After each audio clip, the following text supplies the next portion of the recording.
Hola, ¿qué tal? Bienvenidos a una nueva edición de En el Círculo. Y hoy vamos a platicar de un tema importantísimo, sensible, humano, económico, social, político, que es el tema de la migración, el tema de los refugiados.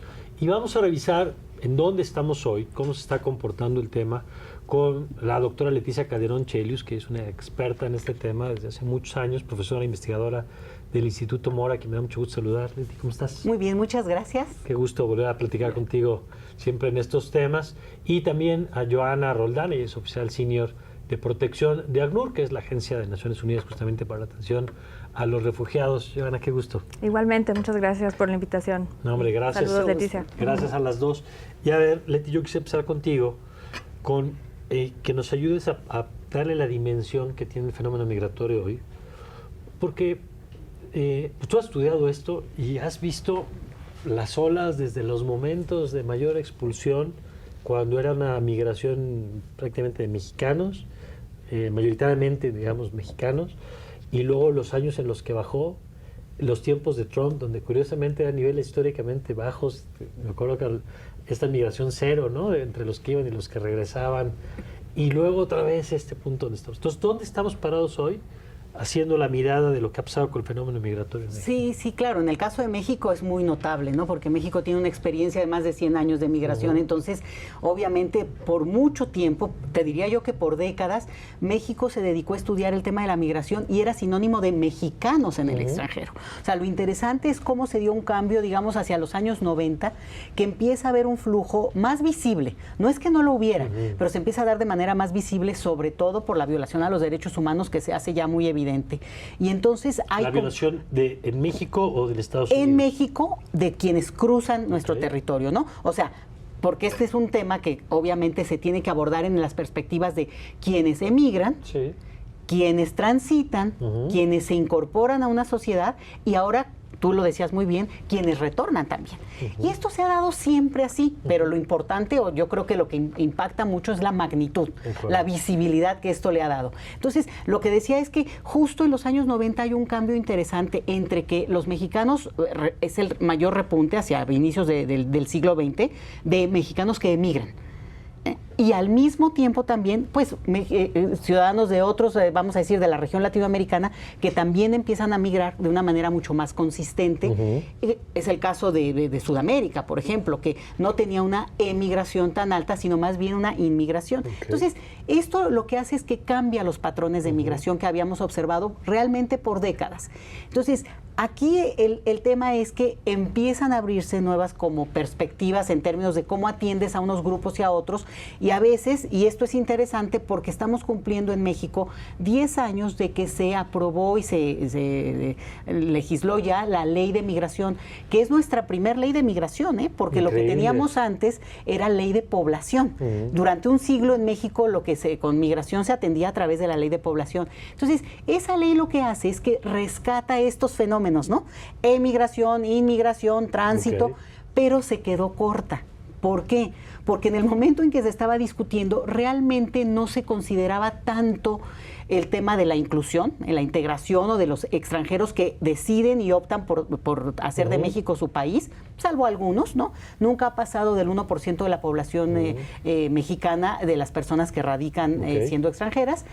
Y la otra parte es que el tránsito era como lateral, con una enorme peligrosidad por parte de la situación que vivían en México. Yo siempre digo, no sé si Joana va a saber de lo que hablo, pero hay un grupo que se llama Los Tigres del Norte, y ellos desde los años 70, 80 cantaban canciones que hablaban ya del peligro de cruzar nuestro territorio. El 4 veces mojado es eso, ¿no? Entonces, creo que lo que pasa a finales del siglo y ya propiamente a inicios del siglo es que se ven los procesos ya de una manera muy clara.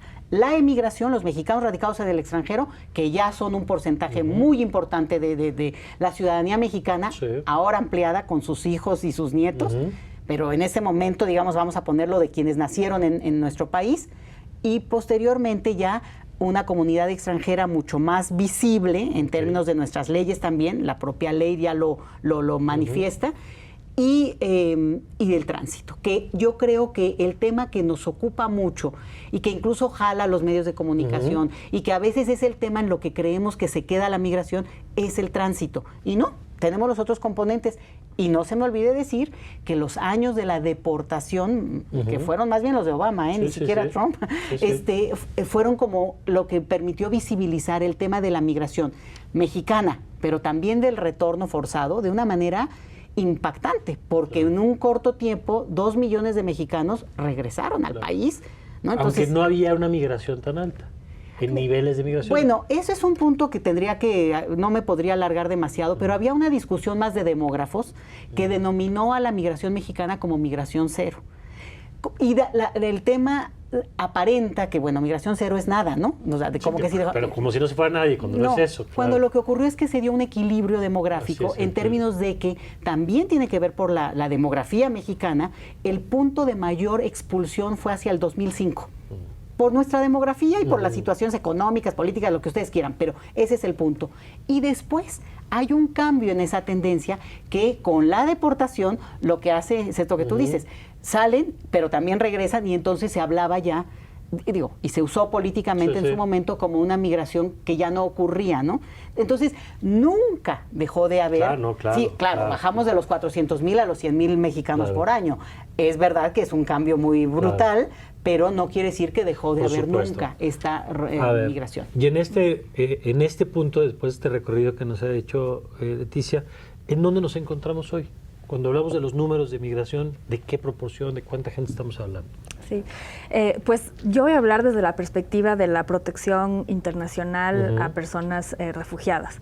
Entonces, los datos que voy a compartir acá realmente provienen de los datos que son registrados por la Comisión Mexicana de Ayuda a Refugiados y son los que se basa nuestra cooperación no directa con el gobierno mexicano.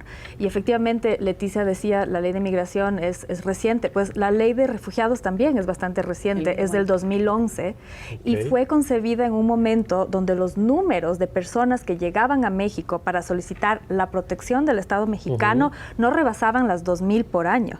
Entonces, estamos viendo a partir del 2018 un repunte también muy importante de personas extranjeras de distintas nacionalidades, pero sobre todo del Triángulo Norte de Centroamérica, como lo llamamos a los países de Honduras, Guatemala y El Salvador, que ven a México ya no solo como un país de tránsito para ir al norte, a Estados Unidos, sino también como un país de destino donde efectivamente requerir esta protección internacional y rehacer su proyecto de vida. Entonces, en el 2019, México alcanza el primer récord histórico de 70,000 solicitudes de asilo. De 2,000 en el 2014 a 70,000 en el 2019. Exactamente. Y luego, 2020, viene la pandemia, ¿no? Que afecta globalmente y donde los sistemas de asilo en el mundo cerraron. Sin embargo, en México, a pesar de todas las restricciones que los demás países imponen para tanto la salida de sus connacionales, México no las impuso. Y a pesar de estas restricciones, de todas maneras, el país recibe más de 40,000 solicitudes ese año. Y el año anterior, 2021, ahí sí es un récord muy triste, la verdad, que ubica a México como tercer país a nivel mundial en ser receptor de solicitudes de asilo, llegando a más de 131,000 solicitudes. Y de estas, pues obviamente estamos hablando de un fenómeno migratorio de dimensiones hemisféricas, y no solo llegan personas de la región, del continente, y tampoco ya la mayoría son del Triángulo Norte de Centroamérica, sino el año pasado vimos más de 50,000 personas provenientes de Haití. Pero aquí algo también muy interesante es que no venían directamente desde Haití, sino que son parte de lo que llamamos movimientos secundarios y sucesivos de personas de Haití que probablemente salieron en el 2010 por el terremoto que sufrió Haití y recibieron amnistías migratorias u otras formas de regularización migratoria en los países del Cono Sur, específicamente Brasil y Chile. Y también estos países, por los efectos de la pandemia, sobre todo a nivel socioeconómico, pues deciden también salir y venir hacia acá. Muchos de ellos con intenciones, sí, hay que ser muy transparentes, de cruzar y de ir a Estados Unidos, pero otros también viendo que las políticas están mucho más restringidas en Estados Unidos para poder cruzar, ven también a México como un país donde poder lograr una integración, una estabilización, y en ese sentido, pues la Oficina del Alto Comisionado de las Naciones Unidas para los Refugiados en México ha estado apoyando al gobierno mexicano, específicamente a través de la Comar, para fortalecer ese sistema de asilo, pero sin duda estos números rebasan totalmente la capacidad. Que ahora ya regresaremos más adelante con esto que dice Johanna, para ver cuántas de esas solicitudes terminan aceptándose, porque las cifras va a ver que hay un cambio importante ahí, cuáles son los criterios que hacen que una solicitud prospere o no, y esto que ya detallaremos un poquito más adelante, el carácter de refugiado, que es distinto al de migrante, y lo platicábamos antes de empezar el programa, que es un tema más jurídico, que los hechos resulta más difícil separar. Ahí coincido con lo que nos explicabas hace rato y al ratito lo compartiremos, pero por lo pronto lo que nos habla es de cómo ha cambiado el fenómeno, y yo quisiera nada más, antes de entrar a más detalle, aprovechar lo que dice Johanna, Leticia, para que nos expliques cómo la migración termina siendo el reflejo de fenómenos que se vivieron no nada más en el tiempo, sino como hacia atrás, ¿no? O sea, ahorita decía Johanna, el temblor de Haití, o la pandemia, y cómo en realidad la migración termina siendo el reflejo de las crisis económicas, de las violencias, pero muchas veces con efectos diferidos, ¿no? Por ejemplo, tú eres la experta y nos dirás, pero entiendo que muchas veces es porque la migración no hay una crisis económica y la gente sale corriendo, sino la gente tiene que ahorrar, por ejemplo, para poder migrar, porque son muy caros los procesos migratorios de tráfico, de ilegales, etcétera. Pero cómo la migración es el espejo de toda nuestra historia, digamos. Y fíjate que lo es, y también al mismo tiempo ahí es la parte humana. Porque si fuera una cosa meramente económica, ¿no? O desbordada en términos de la situación de emergencia, que por supuesto la hay, y hay un perfil de migración que es desesperada y que es de sales ahorita o te matan, ¿no? O sea, esa es una parte.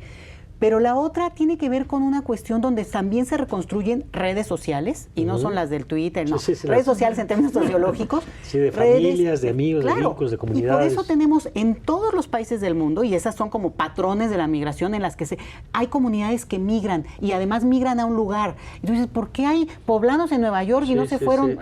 Pues porque se construyen circuitos a lo largo del tiempo, y un tema central en la migración es la reunificación familiar. O sea, la gente va buscando también aquel familiar, que bueno, solo por los afectos, sino también porque es la solidaridad que te da el otro, ¿no?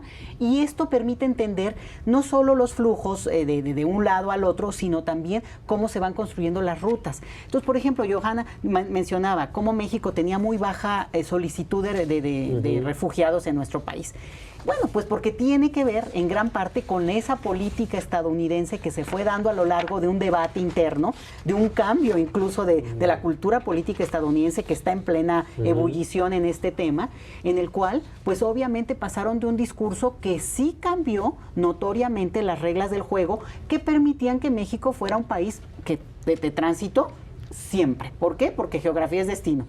Y estamos junto a Estados Unidos. Y porque tenía una utilidad de la integración económica con Estados Unidos. Y digamos, resulta un país atractivo, vamos a decirlo en corto. México ahorita aumentó el salario mínimo, pero nuestro salario mínimo era más bajo que el de El Salvador y Guatemala. Entonces, también es verdad que aquí hay una serie de cosas que tampoco hacían atractivo.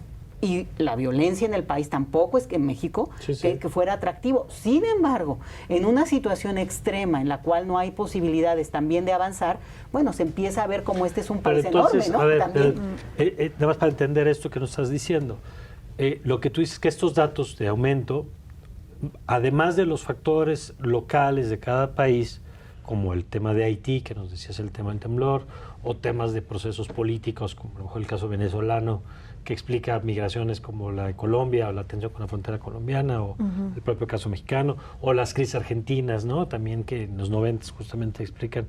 Tú dices que parte de todo esto además está la política de endurecimiento de la frontera de Estados Unidos. Es uno de los factores que explica este incremento de las cifras en los últimos años. Totalmente, porque ahora sí que es el muro en serio. Empezó desde Clinton de manera muy obvia, ¿no? Y es una historia como que se fue alargando, pero siempre había esta posibilidad de un tránsito y sobre todo, bueno, otras dimensiones. Hay que considerar una cosa, el mayor flujo migratorio se da entre países. esta novedad que estamos viendo de más grupos y más número de personas caminando hacia el norte, también es novedad, porque tenemos Nicaragua, tiene un flujo migratorio muy constante con Costa Rica, por ejemplo, ¿no? Ecuador, mucho hacia España, esa es otra historia interesante. O sea, son como que cuestiones que se construyen a lo largo realmente de un periodo más extendido. Haití es un caso interesante porque efectivamente cuando fue el temblor, los haitianos, un número importante, vino a México y el gobierno mexicano no solamente apoyó que llegara gente que tenía familia ya acá, sino que, bueno, pudieran asentarse, hay algunas comunidades. Este es otro flujo que no tiene que ver con ese flujo, aunque la causa sea efectivamente, bueno, un detonante tan fuerte como lo que provocó el terremoto, no en sí mismo el terremoto al siguiente día, sino todas las carencias. Entonces, sí creo que tú tienes razón, hay que verlo como un proceso que se va dando a lo largo de mucho tiempo. Introduzco un tema que, digo, sin querer desviarme, pero por ejemplo, en México nunca se consideró a la migración como una migración por violencia.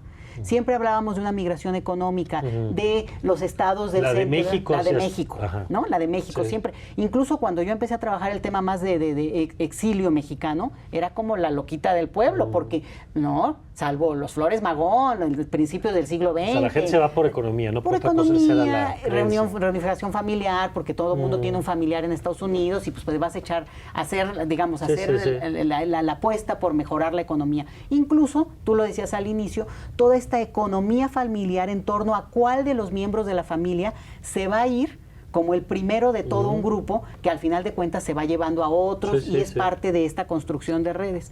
El punto aquí es cómo a mediados de hace 10 años, se da un proceso en el cual hay, sobre todo zonas en el norte del país, en que la violencia es muy fuerte y la gente se empieza a ir a muchas partes del país, un país muy grande, pero un porcentaje muy importante es producto de esa violencia, ¿no? Que además, digo, que sigue en un circuito, ¿no?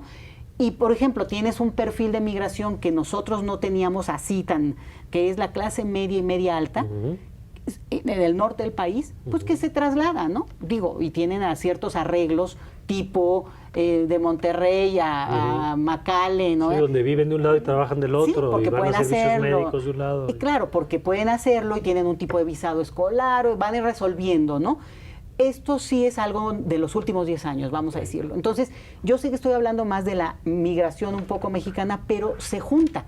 Porque de repente, y aquí lo junto para que también la experta es Giovanna, el punto es donde tienes zonas en este país por nuestra demografía, y acuérdense que la hermana gemela de la migración siempre es la demografía. Y ese es el otro elemento que te explica. En un país que empieza un círculo de envejecimiento, que es México, una baja en la natalidad y una, digamos, circunstancias más propias de lo demográfico, lo que también tienes es una paradoja, pero un país, aunque tenga niveles de pobreza, necesidad de mano de obra. Entonces, ahí es donde entran, cómo pueden canalizarse experiencias como las de refugio, muy positivas para el país. No, muy positivas en todos los sentidos, culturales y económicos. Y ya platicaremos un poquito más adelante de los programas exitosos, por ejemplo, ahorita me dirás el nombre correcto, pero de cómo refugiados, por ejemplo, en Saltillo y en algunos puntos del país. De integración local. De integración muy exitosos, que incluso desmontan la idea de la parte más xenófoba de la sociedad mexicana, que también está ahí presente, pero que hay casos muy exitosos que también vale la pena revisar. Si me lo permite, vamos a hacer una pausa, que es muy breve, y ahorita regresamos y vamos a ver estas cifras que nos decías de las solicitudes que han crecido, por lo que ya nos ha explicado aquí Leticia, de factores económicos, históricos, en algunos casos, culturales, incluso en otros, cómo se está reflejando y cómo se está canalizando todo esto, y temas de política de Estados Unidos, el permanecer en México, en fin, que material nos da para varios programas. Así que vamos a una pausa y enseguida regresamos.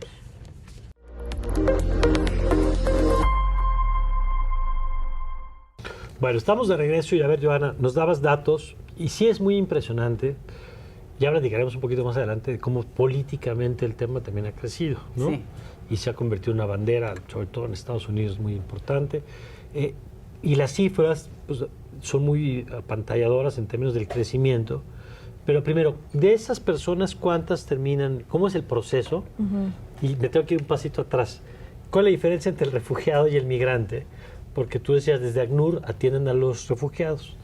Y por eso la cifra entre los migrantes y los refugiados es menor. ¿Qué hace que una persona sea jurídicamente considerada como refugiada y no como migrante? Sí, pues la definición universal está contenida en la Convención de Ginebra de 1951 sobre el Estatuto de los Refugiados, de la cual México también es Estado parte. Y esta definición nos dice que una persona refugiada es aquella que por motivos fundados de persecución huye de su país de nacionalidad, o cuando se trata de una persona apátrida, es decir, que no tiene nacionalidad, huye de su país donde tenía su residencia habitual por ciertos motivos. Y la Convención enumera 5 motivos, que son por raza, por religión, por opinión política, por pertenecer a un determinado grupo social o por nacionalidad. Okay. La legislación mexicana agrega un 6º motivo, que es el de género. Okay. Pero adopta literalmente esta definición. Después, en los años 80, a raíz de la guerra civil en Centroamérica, y México ahí tuvo un rol también protagónico, para impulsar la Declaración de Cartagena sobre Refugiados de 1984, que expande esta definición universal y es un aporte además del derecho interamericano, digamos, al derecho internacional de refugiados, y dice que además de esta definición de la Convención, también son refugiados las personas que salen de sus países de origen porque su vida, integridad o libertad se ven amenazadas, también por ciertos eventos situacionales, como pueden ser violación masiva a sus derechos humanos, violencia generalizada, graves situaciones que afecten el orden público, entre otros. Entonces, oye, ¿cuál es la diferencia en términos de la manera en que un Estado trata a una persona si es migrante o si es refugiada? Es decir, ¿las obligaciones son distintas?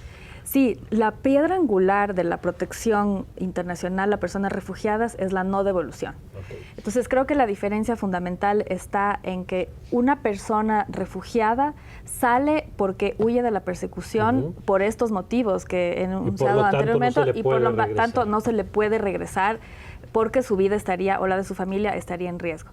Pero no necesariamente significa que individualmente haya sufrido algún tipo de persecución. También tiene un carácter preventivo este régimen. O sea, si pertenezco a un grupo social, exacto, o por un tema de orientación sexual, o por un tema donde yo me considere vulnerable, aunque no me haya pasado directamente a mí, puedo entrar en ese marco. Puede también. Entonces, aquí el derecho de asilo, además, está respaldado por toda una construcción del derecho internacional de los derechos humanos, incluso contenido desde el año 48, cuando tenemos la Declaración Universal de los Derechos Humanos, y también en las Américas, en la Declaración Americana de Derechos Humanos, y es que toda persona, ahí sí, independientemente de estos motivos y estas definiciones, tiene derecho a solicitar, pero nos dice, y recibir asilo. Entonces, yo que soy ecuatoriana, podría venir a México y decir, quiero solicitar asilo, entonces el Estado me tendría que dar la opción, primero, de ingresar al territorio, y 2, de derivarme a un procedimiento para que yo pueda solicitar esa condición de refugiada. Pero el y recibir asilo es la parte donde el Estado tiene la prerrogativa o la facultad de determinar y analizar si cumple o no con esos requisitos que están o en la Convención o en la Declaración de Cartagena. ¿Y el Estado determina con qué criterio? Exactamente. Claro que existen unos estándares mínimos, procedimentales y también del debido proceso, y algunas normas interpretativas, ya sea por las Cortes de Derechos Humanos a nivel interamericano, también a nivel nacional, y también directrices que el propio ACNUR emite para apoyar a los estados en esta evaluación. Pero realmente es una función que requiere una especialización bastante profunda y una responsabilidad, además, de estar actualizado todo el tiempo para saber del país que viene esta persona, qué está pasando. ¿Cuáles son sus circunstancias para validar esto? Ahorita regresaremos a la parte de, con esto que nos estás explicando, pues cuántos, ¿no? Sí. Y quiénes, y en qué tiempo se resuelve este asunto. Pero nada más porque lo platicamos antes del programa, Leti, me parece muy importante. Tú decías que si bien esta es una clasificación jurídica y así opera todo el mundo y así opera ACNUR, decías tú, ¿te parece un poco arbitrario el asunto? Me parece que está totalmente fuera de época. Me parece que es una de las revisiones que desde los estudios de migración son más fuertes, ¿no? Esta necesidad de actualizar la parte humanitaria en el sentido de reconocer que la persona, o sea, que el Estado parta del supuesto de que alguien podría engañar para decir que había violencia y realmente no había violencia, es porque no hay formas de migrar. Es porque no hay vías legales de migrar y de repente tú puedes decir, pues yo tengo miedo porque el clima en que vivo, pero a lo mejor en realidad, pues no, la colonia donde vives no es tan violenta y entonces no se puede, después además de un procedimiento jurídico que, mantiene a la gente en un limbo de vida que puede ser de años, ¿no? Es lo que vamos a hablar después con el título 42 también. Entonces, se vuelve un acartonamiento en el cual las personas entran a un embudo kafkiano tremendo. Digo, yo he conocido a partir de la experiencia con Sin Fronteras a la gente que está a la espera de recibir el famoso documento, porque además hay ciertas restricciones para poder trabajar o para poder hacer ciertas cosas en tanto no tienes un documento. Y ese es el tipo de cosas que hoy quedan como muy desfasadas de la parte humanitaria, en la que tú podrías decir, bueno, al final de cuentas, si tú probablemente no puedes irte porque lo deseas, porque tienes las condiciones económicas, lo intentas y consigues un tipo de visado profesional, ¿por qué una persona en una situación que realmente aquí entra la desigualdad económica no lo va a poder hacer? ¿Por qué? Pues porque no va a tener los recursos para decir estoy aquí de turista mientras veo qué hago. Esa es una cosa que yo creo que merece una revisión y justo cuando decía Joana que este es un tema del 51 y obviamente ha tenido un montón de ampliaciones. Pero el contexto es hoy. Y la rigidez del derecho, no solo en este tema, yo creo que el derecho tendría que estar más para servir a los seres humanos y no al revés. Pero creo que en este tema es súper evidente, dada la magnitud de lo que vemos. Cuando tú ves que llegan familias y está la situación realmente durísima, el derecho a no ser devuelto. Es cierto, pero hasta que logras ese estatus, mientras ya te devolvieron eso te iba a preguntar, ¿no? Si tengan el dato, si lo tengas, aunque tú estás concentrado en el tema de las solicitudes, pero de cuál es la diferencia entre los que entran al país y los que hacen la solicitud. Porque ahí estamos, porque ahorita vamos a hablar de los que hicieron la solicitud, cuántos se quedaron. Pero la otra es de todos los que entran, no todos pasan por aquí. No, y muchos no saben. Incluso el derecho a la información de la persona, muchas veces lo que hacen asociaciones como Sin Fronteras es informarle a la gente, oiga, usted está formado y lo van a querer deportar, ¿no? Bueno, estoy en el imaginario. Pero tiene derecho a pedir asilo. O sea, puede ser refugiado porque la Convención de Cartagena lo protege usted bien. Oiga, tiene esta otra opción.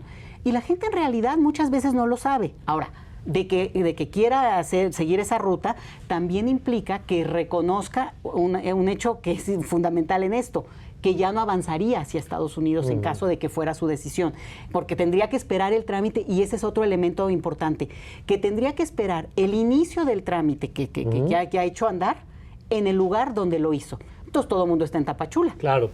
La gente no quiere eso. Lo cual es un absurdo. Pero a ver, volvemos al procedimiento. Ok, hoy tenemos, por ejemplo, en el año pasado, ¿cuántas solicitudes? El año pasado teníamos 131.400 solicitudes. Eso se presenta ante el Estado mexicano a través de la Comisión de Atención a Refugiados. Exactamente. Que es la Comar, la mexicana. Comar. ¿Y qué pasa? Una vez que una persona llega y dice, oiga, pues yo quiero recibir esta protección del Estado en el marco internacional, con lo que decía Leti, que más fundamental hay la información, como bien dice, y por eso la importancia de las organizaciones de sociedad civil y de organismos internacionales, porque nadie es experto ni tiene por qué serlo, digamos, y por eso conocer tus derechos es fundamental. Y además que aquí hay un programa en Justicia TV sobre este tema justamente de ACNUR. A ver, ¿qué pasa una vez que alguien dice quiero ser refugiado? Pues ahí, según el procedimiento establecido en la ley, donde hay oficinas de la Comar tiene que admitir a trámite y observar si cumple con los requisitos de admisión. El principal, y creo que es uno que impone una barrera, es un plazo. de 30 días después de haber ingresado al país para poder solicitar. Si pasó ese tiempo, ya no puede solicitar. Si pasó ese tiempo, tendrá que justificar por qué no lo hizo, pero sí queda a discreción de la Comar analizar si es justificado. Que ya tenemos un corte. Que ahí también, sí, y bueno, el ACNUR ha conversado de este tema con la Comar directamente y hay varias iniciativas también de revisar este plazo, ver si es razonable o no. Muchos otros estados tienen este plazo en su legislación, pero quizás los 30 días no sea razonable en atención a justamente la presencia de la Comar, la capacidad, los recursos, etcétera. Bueno, digamos que supera esta primera etapa, es admitido a trámite, entonces la persona debería ser documentada y la Comar le entrega una constancia como solicitante de la condición de refugiado, que es válida por 45 días, que es lo que la ley marca que en teoría debería resolverse su solicitud. Okay. Normalmente estos 45 días no son suficientes y se renueva esta constancia. Durante la pandemia los plazos están suspendidos, entonces desde marzo del 2020 esta constancia no tiene una fecha de expiración, sino hasta que la persona reciba la resolución de su solicitud. Luego entonces de ser documentado como solicitante, esta es la primera garantía para que la persona frente a cualquier autoridad pueda decir, sí, soy solicitante de asilo, mientras no tengo una respuesta no puedo ser devuelto. Ahora, ese es que no es poca cosa, por lo que nos explicabas antes, que volver implica el riesgo de perder la vida. Pero dicho eso, ¿qué puede hacer o qué no puede hacer una persona mientras tiene ese papel? Sí, eso es muy importante y han sido avances positivos en la legislación mexicana.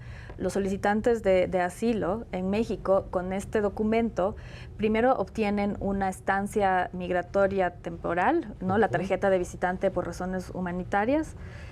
Y también obtiene la CURP, que es la clave única de registro poblacional, y tiene además derecho a trabajar de manera lícita, a través de un contrato formal, etcétera, y también derecho a acceso a la educación, a la salud, es decir, a los servicios y derechos básicos. Y esto en atención a que este procedimiento puede tardar realmente varios meses y en ese tiempo la persona pues necesita acceder a ciertos derechos y empezar a tener una estabilización. Pero no puede, por ejemplo, desplazarse por el territorio. No, y eso sí es algo también, lo que decía Leticia, es una limitación geográfica, ¿no? De mientras la Comar resuelva, la persona tiene la obligación de quedarse en la entidad federativa donde solicitó la condición de refugiado. Y pues en el caso de México, el 74% de las solicitudes son registradas en Chiapas, específicamente en Tapachula, que es pues uno de los estados con menor desarrollo en el país, con menores opciones de empleo, y donde todos los servicios también están rebasados. Entonces, ahí los esfuerzos que se han hecho es por tratar de agilizar este procedimiento para que las personas permanezcan ahí el menor tiempo posible. Pero con estos números realmente esta es una tarea, ¿no?, que implica un desafío muy, muy grande. Pero luego entonces de que la persona es documentada como solicitante, se le convoca a una entrevista. Y en esa entrevista ya se va a profundizar en los motivos por los cuales... Y en si cumple con esos criterios que explicabas Exactamente. Antes. Y luego, entonces, el oficial de protección, como es llamado en la Comar, hará una recomendación de si cumple o no cumple con estos criterios y emitirá una resolución que después tendrá que ser notificada a la persona, y ahí hay tres opciones: o es reconocido como refugiado o se le otorga protección complementaria, que es otra figura que establece la legislación mexicana, o es rechazado. En este tercer caso, pues la persona tendrá derecho a apelar o impugnar, ya sea en vía administrativa o en vía judicial, esta decisión.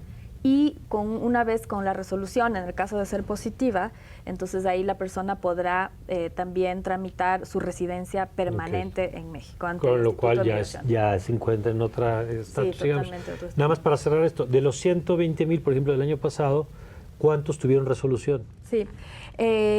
Nuevamente son datos que provienen de la Comar. La Comar la comparte con el ACNUR, y el año pasado la Comar, de las 131,000 solicitudes, emitió 58,000 resoluciones. Okay. Entonces, pero de entrada, las otras todavía están pendientes. Okay. Pero estas 58,000 no necesariamente implica que fueron de las 131,000, porque viene la Comar con un rezago acumulado de varios años. Okay.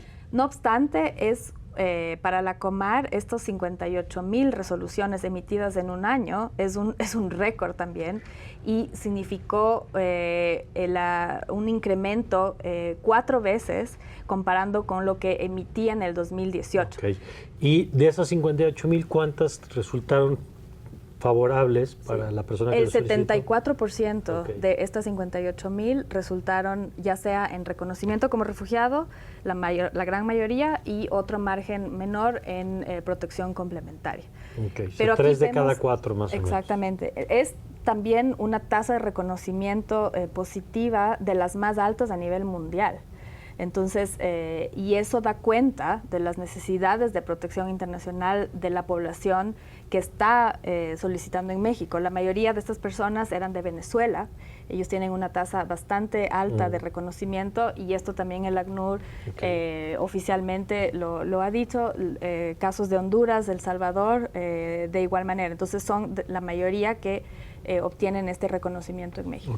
A ver, y ahora tu perspectiva como No, bueno, mira, por ejemplo, mencionaba Joana el tema de la CURP, que es un documento que además ahí tiene sus problemitas, pero el problema y es el procedimiento jurídico es impecable, como nos lo ha mencionado ella, pero el problema que vemos desde otros lados es cuando el funcionario al que llega una persona y dice, traigo la CURP, sí, pero usted es extranjero. Punto. Y yo no acepto la CURP, no pueden inscribir a los niños ni puede pasar, ¿no?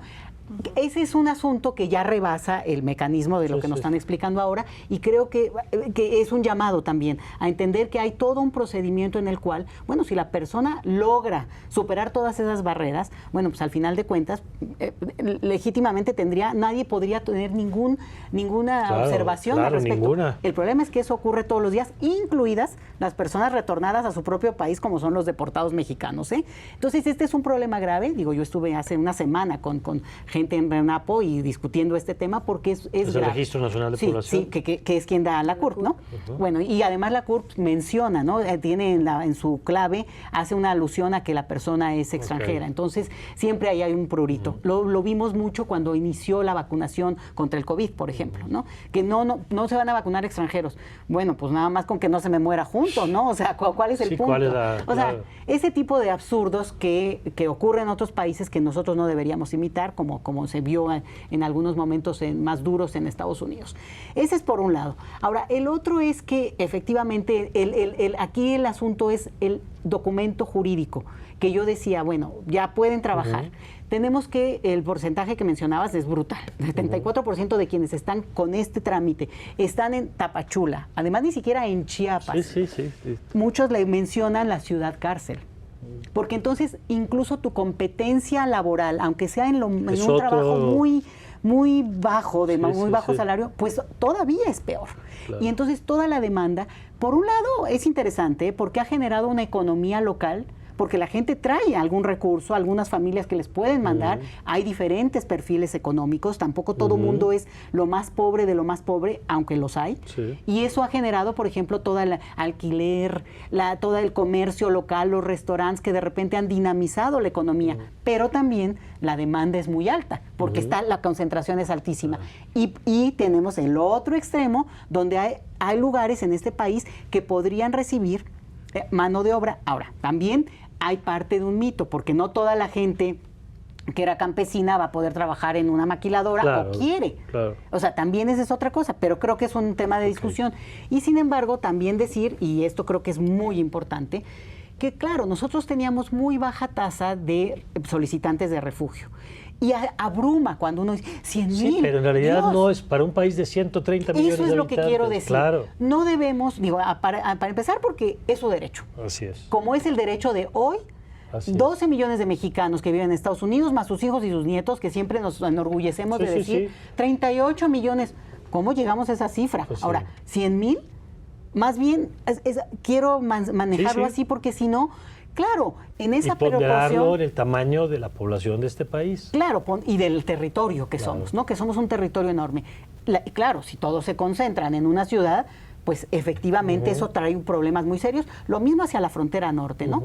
Y la otra también es que la diversidad de orígenes es algo que sí es una novedad para nosotros, porque la concentración de población que viene de Centroamérica, ¿no? Yo no les digo triángulo del norte que le mencionan, sino justo porque además excluimos a Nicaragua, que es un país de alta expulsión por una situación muy concreta económicamente y políticamente.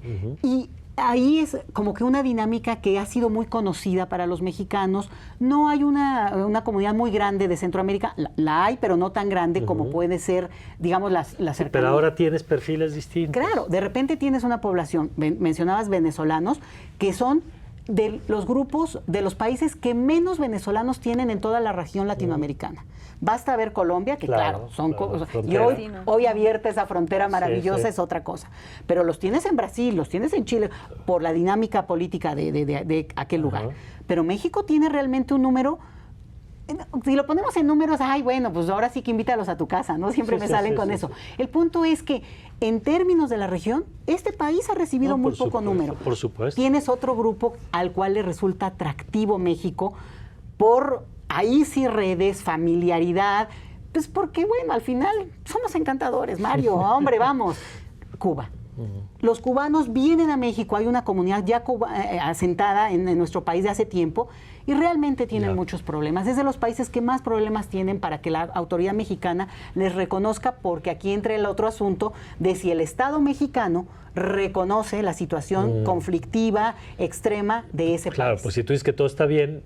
No, y digo, y efectivamente debe haber cosas muy buenas, pero para la persona que sale es totalmente válido y legítimo decir, no quiero estar. Claro. Y ese es el punto con mi queja, no con, por supuesto que no con ACNUR, con el tema en general, que es, si usted está dispuesto a salir de su lugar de origen y a sentarse en otro lugar, yo no lo haría hoy por hoy, ¿no? Sí, pero el costo que tiene, el costo de dejar tu vida es porque algo estás... O incluso es tu derecho. Claro. Y el punto aquí es cuando tienes que demostrar, y hay una condición en la ley de refugio que tiene que ver con demostrar el miedo. El miedo creíble se llama. Y es una categoría dura porque tú tienes que demostrar. Claro, en el caso de México, ahí sí he de reconocer que han sido mucho más flexibles las leyes mexicanas en los últimos años para digamos, abrirse a otras perspectivas con todo lo de, sobre todo la ley, ¿no? Del 2011. Pero sí es un entrampado jurídico que podemos, y ojalá además que este es un canal judicial, ¿no? Sí, claro. Discutir, porque flexibilizar un solo trámite le cambia la vida a la gente. Por supuesto. Vamos a hacer una nueva pausa y ahora que regresemos vamos a platicar de varios de los puntos que han puesto en la mesa, pero uno es del de un país de ese tamaño, ¿qué pasa con quienes se incorporan a la economía? Y luego está esta ambigüedad que tenemos los mexicanos de que somos muy abiertos y sí, también podemos serlo, pero también hay xenofobia, también hay problemas de discriminación muy serios, sobre todo en algunas partes, y hay otras historias de éxito que también hay que reconocer, y vamos a ver lo que pasa en la frontera norte, ¿no? Ahora nos han platicado mucho de lo que pasa en la frontera sur, por lo que ya nos han explicado, pero ojo a lo que pasa con la frontera norte y las políticas de Estados Unidos y lo que ha hecho el gobierno mexicano en diferentes momentos, cómo ha impactado en lo que pasa en nuestra frontera. Lo platicamos regresando.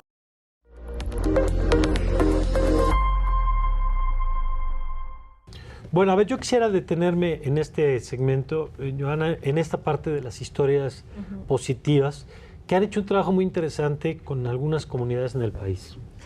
Sí, de hecho, el trabajo que el ACNUR ha impulsado acá en México, justamente para rescatar la riqueza de ese intercambio cultural que traen también estas diversas nacionalidades que ven en México a un país de destino, se ha dado desde el 2016 con el programa que llamamos de integración local y vinculación laboral, donde además en alianza no solamente con las instituciones a nivel federal, desde la Comar y otros, sino también con la empresa privada, se ha logrado vincular a personas refugiadas, ya reconocidas como refugiadas con documentación, con su residencia permanente, etcétera, a distintas ciudades del centro y del norte de México, donde la demanda por puestos de trabajo es bastante alta, ¿no? Y las empresas cada vez están como, con mucha disponibilidad y apertura para contratar a personas personas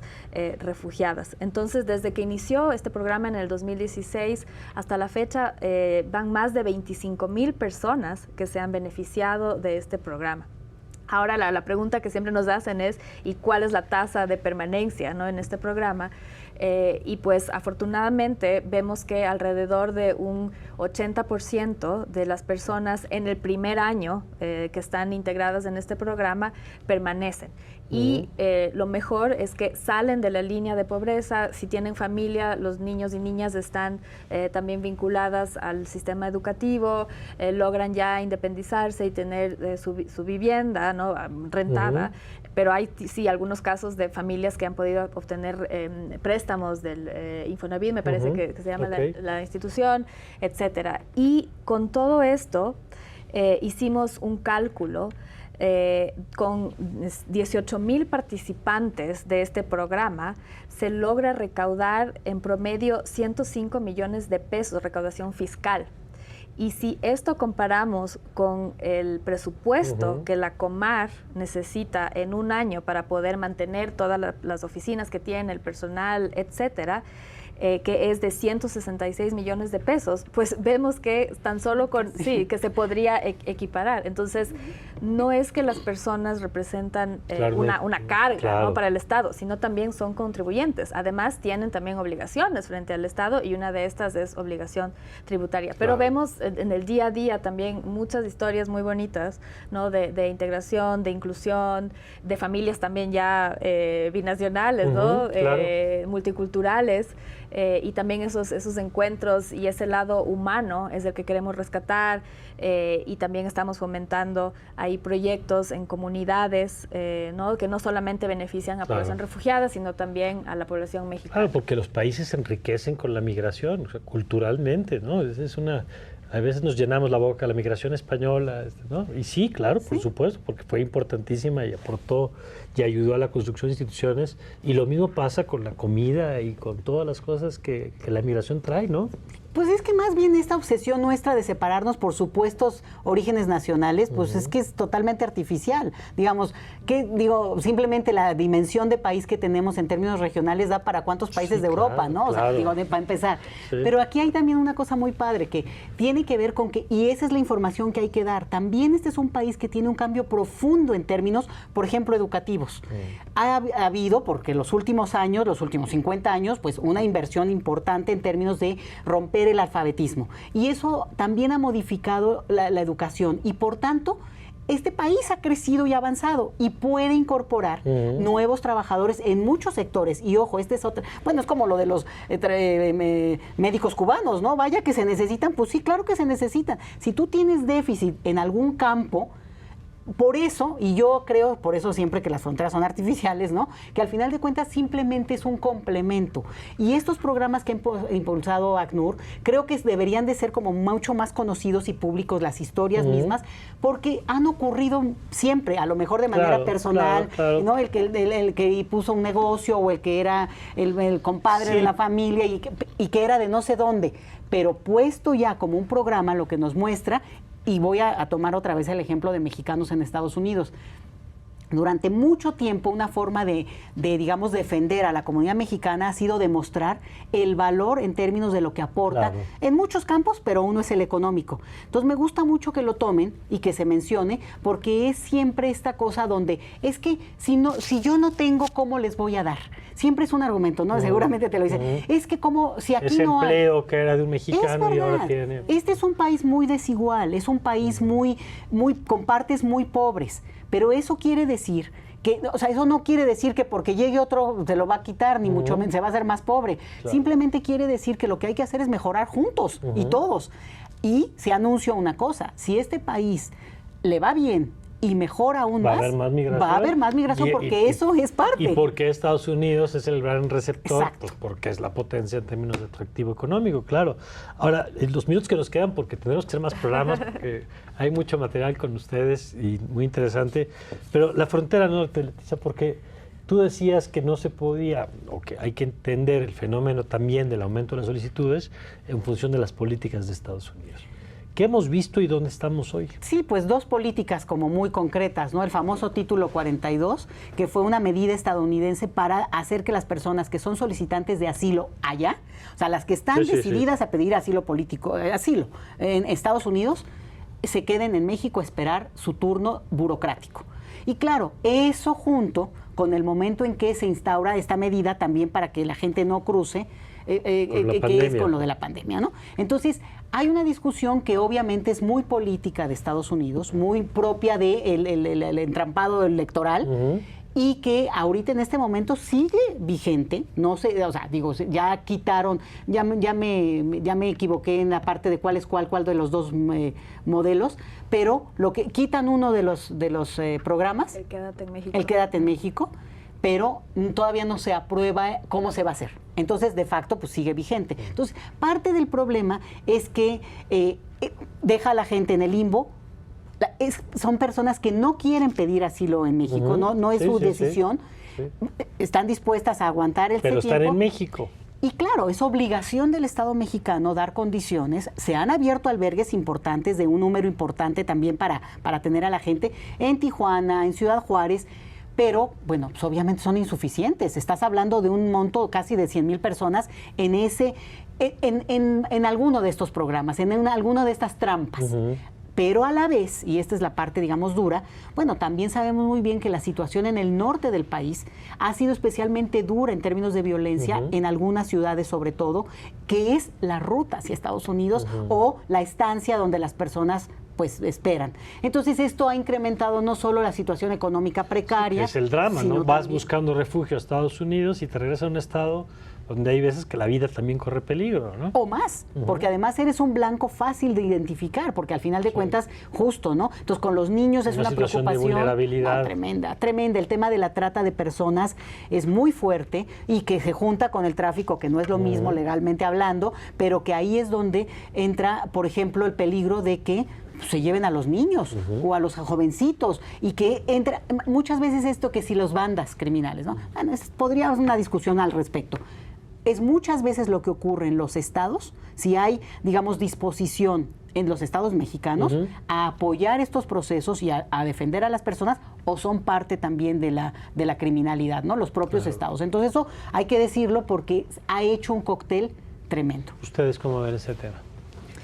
Realmente desde que se impuso tanto la política denominada Migrant Protection Protocols o Quédate en México y después a raíz de la pandemia esta medida de salud pública, el Título 42, el propio alto comisionado, ¿no? Filippo Grandi sacó boletines de prensa y comunicados muy duros mostrando la preocupación del ACNUR por estas medidas que flagrantemente violan el derecho internacional de refugiados y que no tienen ninguna salvaguarda ¿no? para las personas que están solicitando la protección de Estados Unidos y donde Estados Unidos pues no está permitiendo estos principios básicos del derecho de asilo, que son acceder al territorio y acceder a un procedimiento.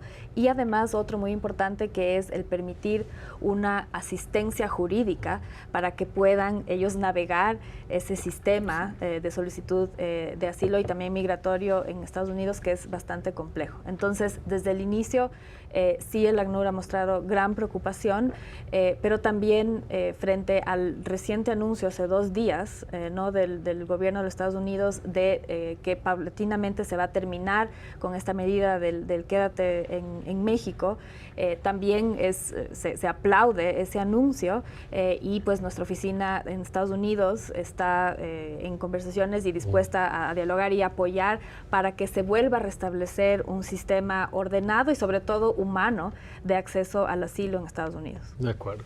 Bueno, pues como han visto, el tema da para mucho. Evidentemente se nos quedan varios aristas en el tema migratorio. Además tienes la migración interna en el país, de la que ya un poco hacías referencia cuando hablabas de la violencia, estos desplazamientos. Sí, el desplazamiento forzado por violencia, sí. Los temas económicos, alguna vez también revisaremos si los programas estos que se han puesto de Sembrando Vida, de otros, está teniendo algún efecto o no. Quizá ya hay más evidencia al respecto.